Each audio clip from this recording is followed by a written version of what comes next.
lady that got favored last year on NSCPT. I got married within 2 weeks. I'm back.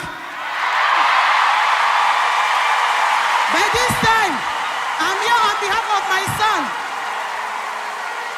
I'm here on behalf of my son. My son is 23 years old. Few months back, like 3 months back, I traveled to Sogakope. I left him home, he was okay. I called him 2 days later, he was fine, he was at the shop.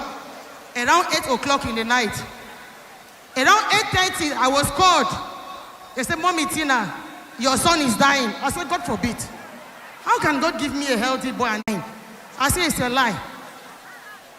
About 15 minutes later, they called and said, the boy has collapsed in the shop.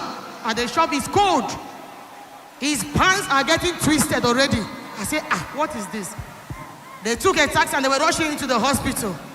And the person who held him in between said, when they called and said, Mommy, your boy, his neck has gone one side and his fingers are twisted and he's cold.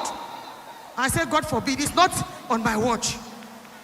I was scared at that time, I didn't know what to do. Then I remembered, Papa will say, don't panic.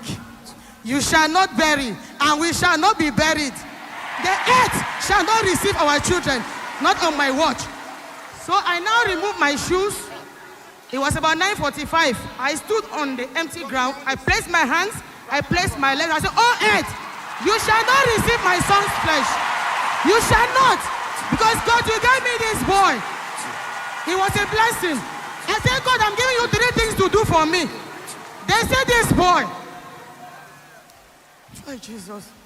They said, this boy, where he is now, even to breathe, he can't breathe. And when they called the 3rd time and said, Mommy, we've got to him to another hospital. They rejected him. They now rushed him to another bigger hospital.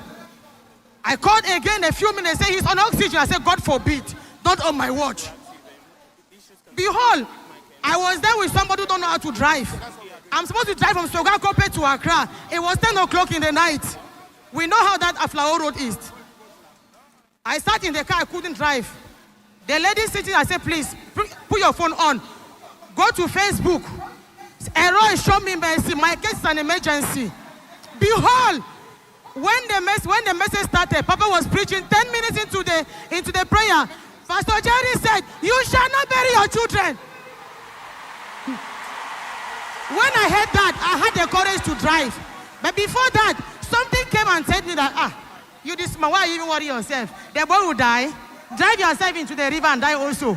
After without your son, what will you do? I said, I reject it in Jesus' name. I told God 3 things.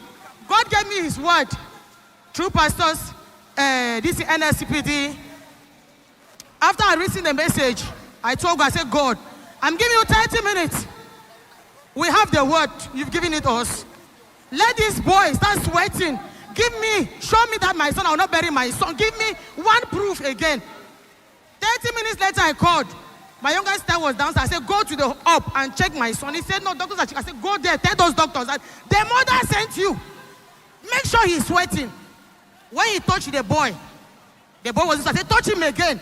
He touched. My boy was sweating. That was the second thing I told God. I told God number 3. I said, Father, as I take off my shoes in this car, Father, you gave me this boy with joy. By the time I get to that hospital, let this boy, I don't want to see this oxygen on him. Behold, I drove, those of you know that road, from Sogakope to Accra. I know up to 2 hours I was in the hospital. The doctor came and was saying that, oh, are you sure this woman, they will bury 2 people today, the mother and the child. How can she be driving at this time on that road? Before the doctor finished talking, I was in the hospital. When I entered the hospital, I heard my son's house. I said, Roy, you shall not put me to shame.